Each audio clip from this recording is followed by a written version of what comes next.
Nuestra sociedad es resultado del inevitable conflicto social que repercute, moldea y construye la realidad. Pero, ¿hasta qué punto el cambio social es fortuito o deliberado? En última instancia, el cambio es siempre obra de individuos. Los llamados movimientos sociales fueron, son y serán una de las fuerzas de cambio más potentes de la propia sociedad. Se cuestiona así que el proceso de transformación social esté dirigido casi exclusivamente desde arriba por las élites políticas y económicas. Individuos, grupos y colectivos aceleran o retrasan los cambios sociales. Con mayor o menor consciencia y capacidad, en cada caso, el presente y el futuro lo hacemos todos. En ciertas épocas, el cambio ha sido tan precipitado y profundo que a menudo ha resultado difícil no ya asimilarlo, sino incluso percatarse de él, y no digamos comprenderlo. Desde hace 2 o 3 generaciones vivimos una época de esas características. Por ello, la UNED imparte en su programa de enseñanza abierta el curso Movimientos Sociales, Cambio Social y Participación, en el que participan más de 15 especialistas en la materia. Un curso en el que se complementan estrechamente teoría y práctica sobre estas formas de acción necesariamente sociales. Como se nos muestra en el día a día, el fenómeno de la acción participativa se ha convertido en una cuestión de máximo interés. Las formas de participación ciudadana se han ido ampliando y son muy variadas en las sociedades democráticas contemporáneas, ¿no? Podríamos hablar de unas formas de participación más convencionales o de tipo convencional en general, como es la participación en las elecciones, en las organizaciones políticas o sindicales, otras no convencionales, como la manifestación, ¿no?, la huelga, la desobediencia civil a través de acciones de resistencia, pacífica o no, y también podríamos hablar de nuevas formas que van apareciendo en la sociedad actual, como podría ser las que aparecen dentro de lo que se puede llamar, digamos, el mundo cibernético o de Internet, ¿no? Tanto las formas de participación institucional como las de participación informal, sustentada por derechos como el de asociación, huelga y reunión, y asociadas a la democracia participativa, están reguladas y garantizadas en mayor o menor medida por la propia Constitución de 1978. La realidad social, sin embargo, presenta evoluciones sobre estas formas de participación. El abanico de las formas de participación no puede verse reducido a lo que es la convocatoria de elecciones cada 4 años, sino que incluye muchas formas de protesta, de expresión ciudadana, de la necesidad de algún cambio en un sentido u otro de la sociedad. Estas conquistas, más o menos presentes en los países occidentales, son aún utopías en otras geografías, abocadas a regímenes no democráticos. Sin embargo, incluso en estos casos, la ciudadanía encuentra resquicios para hacerse presente colectivamente. Si en libertades tenemos contextos en donde la pluralidad y la libre expresión nos muestra un termómetro de la realidad social, de la conflictividad, de lo que se mueve, etc., en contextos de dictadura, de autoritarismo, hablamos entonces de ausencia de libertades. Por decreto, el conflicto no existe. No existe, por tanto, termómetro para medirlo. Para muchos es la paz de los muertos, nada se mueve. Ahora, ciertamente, se crea en esos contextos un conflicto latente que en algún momento puede resultar incluso a ser manifiesto y explosivo, incluso en situaciones revolucionarias. Las administraciones locales, por ser las más próximas al ciudadano, son el primer contexto de participación ciudadana. Los municipios han sido entendidos en 2 sentidos. Por un lado, como organizaciones funcionales que en un Estado descentralizado mejoran la eficiencia de las actuaciones públicas. Y por otro, como escuelas de ciudadanía, como espacios de proximidad entre los gobernantes y los gobernados, es decir, como núcleos para impulsar y mejorar la democracia. Actualmente asistimos a una eclosión del asociacionismo voluntario que está demandando, exigiendo participar en la toma de decisiones de las políticas públicas de los ayuntamientos. Esto ha obligado a las administraciones locales a crear una serie de mecanismos de participación donde poder sentar en la misma mesa a los técnicos de la administración, políticos, partidos y a las organizaciones sociales. Esto es lo que están demandando, es una democratización de todos los procedimientos de toma de decisión en aquello que les está afectando. Por lo tanto, de lo que se trata es de ampliar el concepto de democracia representativa para centrarlo también en lo que es la toma de decisiones, dejando entrar a las organizaciones sociales en defensa de sus intereses particulares. Los ciudadanos ya no se conforman con pagar unos impuestos sin saber muy bien cómo se utilizan. Ahora funcionan, en algunos casos, como accionistas, que vigilan, supervisan y promueven las actividades de aquellas instituciones que trabajan con sus recursos. A través de sus acciones colectivas, los movimientos sociales impugnan muchos de los intereses, valores y metas predominantes o institucionalizados en una sociedad, denunciando cómo el consenso que los hace posible se impone desde las instancias del poder. De esta manera se convierten en auténticos actores que recogen intereses distintos de otras personas y establecen cauces y escenarios de participación para que esos valores distintos y esos intereses distintos tengan una voz en la sociedad y entren a formar parte de las agendas políticas. La participación ciudadana ha experimentado en las últimas 2 décadas un proceso de activación de sus relaciones con el gobierno y la administración. En España, los últimos años del franquismo y los primeros de la democracia forjaron una actualizada cultura española de la acción social. En estos momentos podemos hablar de que existe ya una cultura de participación política, pero una cultura de participación política que alternativa a los cauces conocidos tradicionalmente como participación política electoral o a través de partidos políticos. No hay que olvidar, en cualquier caso, que tenemos una herencia que viene sobrevenida de la dictadura franquista, en la cual existió un mecanismos, estrategias de negación de la libertad y de la participación, lo que generó una desconfianza, sobre todo ante lo que se entiende por la política en términos generales y por los políticos en particular.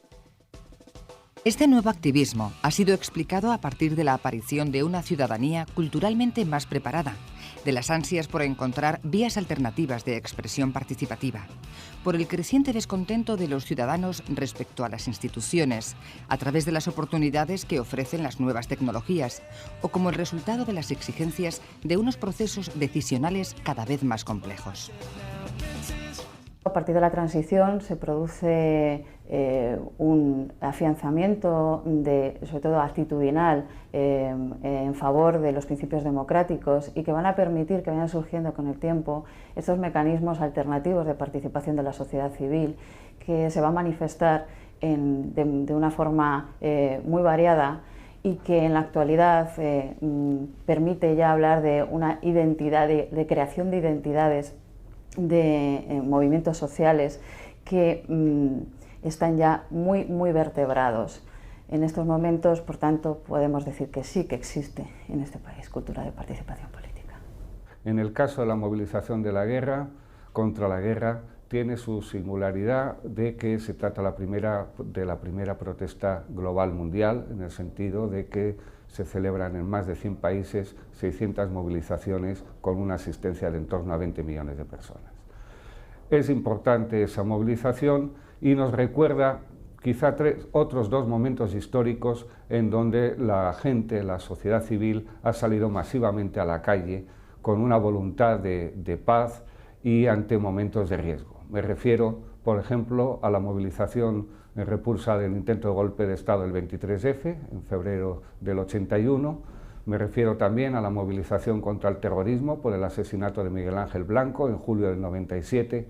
Momentos que, junto al de la guerra, nos reflejan cómo la autoestima ciudadana de denuncia, de intervención, de cohesión social en defensa de valores como la paz y la libertad se hace palpable, llegando a cifras mágicas del millón de participantes, etcétera, o entre 3 y 4 millones de participantes en todo el Estado. En ese proceso de formación de conciencia social y opinión pública, los medios de comunicación, como no puede ser de otra manera en democracia, tienen una labor importante. Sin embargo, su incidencia está supeditada a otros factores propios de nuestro sistema social.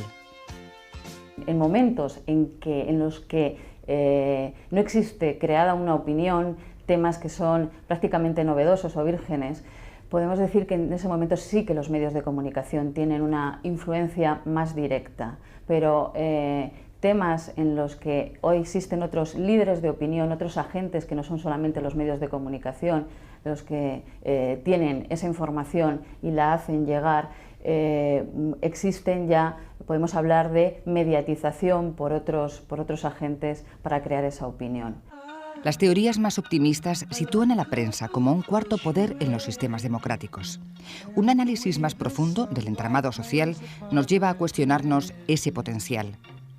Aunque se ha hablado sucesivamente sobre la importancia del cuarto poder, hay otro segundo poder que está directamente relacionado y que lo influye y lo condiciona, que es el sector político y financiero, y fundamentalmente el económico-financiero, que está detrás siempre de las grandes empresas, de los medios de comunicación, y van a estar condicionando unas veces ideológicamente los medios de comunicación públicos directamente y otros financiera e ideológicamente cuando se trata de empresas privadas. De esa forma, no se puede decir, considerar que el poder de los medios de comunicación es un poder al margen de lo que pueden ser los poderes políticos, aunque no deja de ser importante el hecho de que en ciertos momentos críticos también dejan introducir mensajes que producen otros agentes alternativos, como pueden ser, en este caso, los movimientos sociales.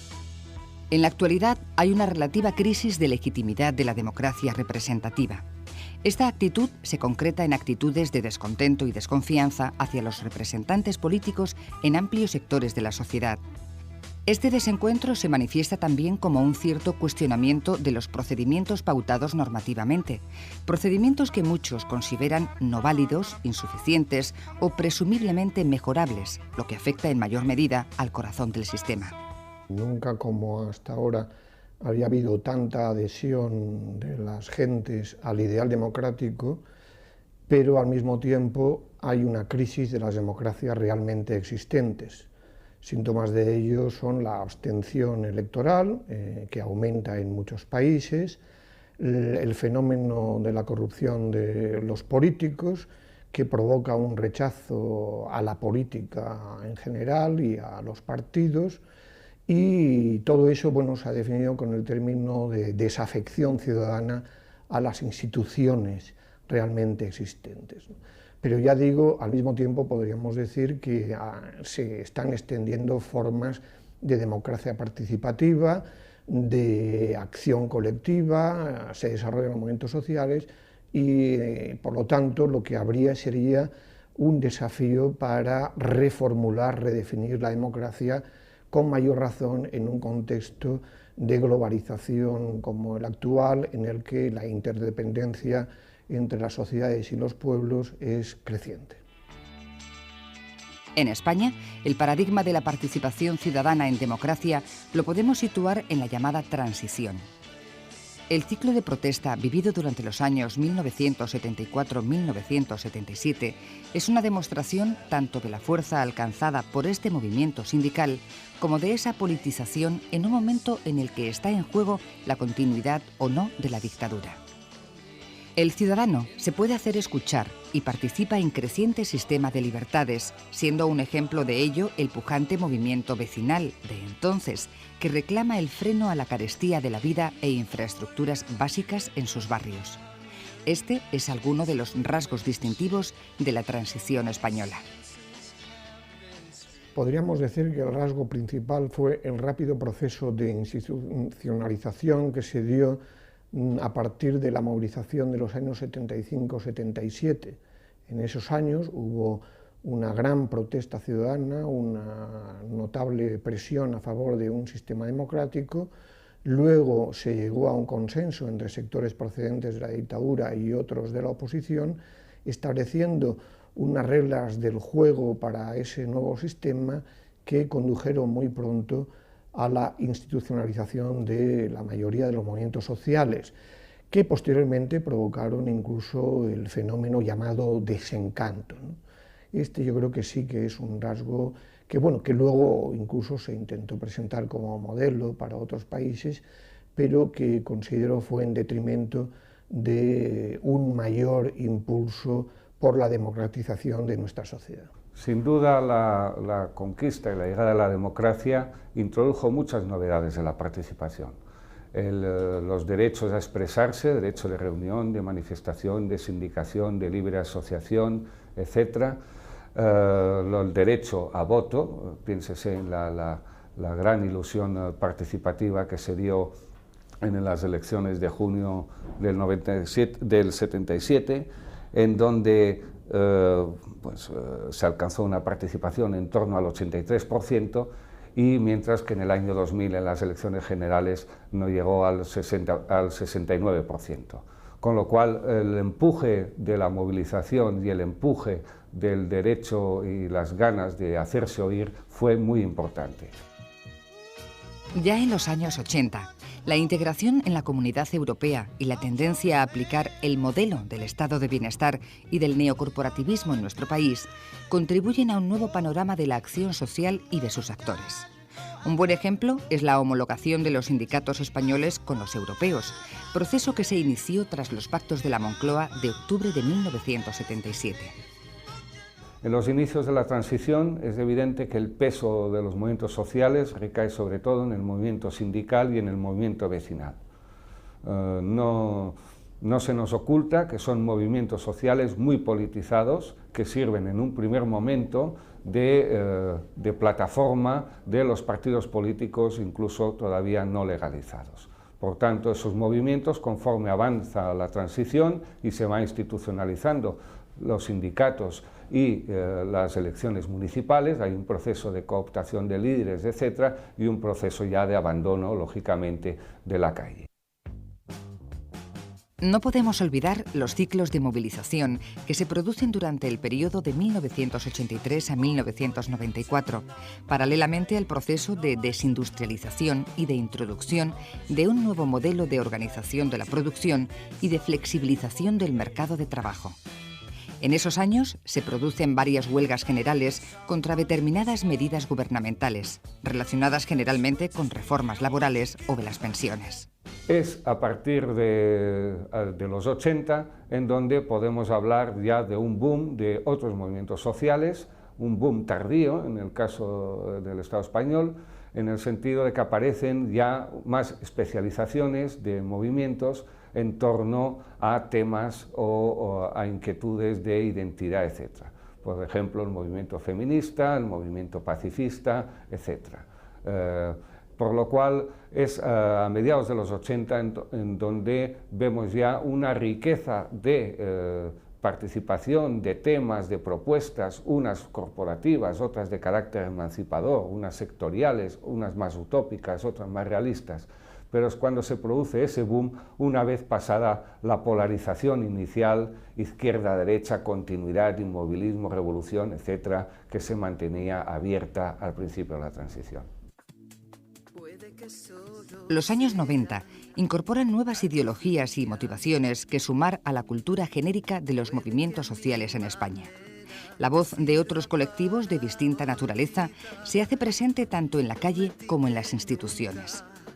Todos estos movimientos, con los que hoy convivimos, serán analizados en próximos programas, presentando una cara más de la participación ciudadana. Es que me hace volar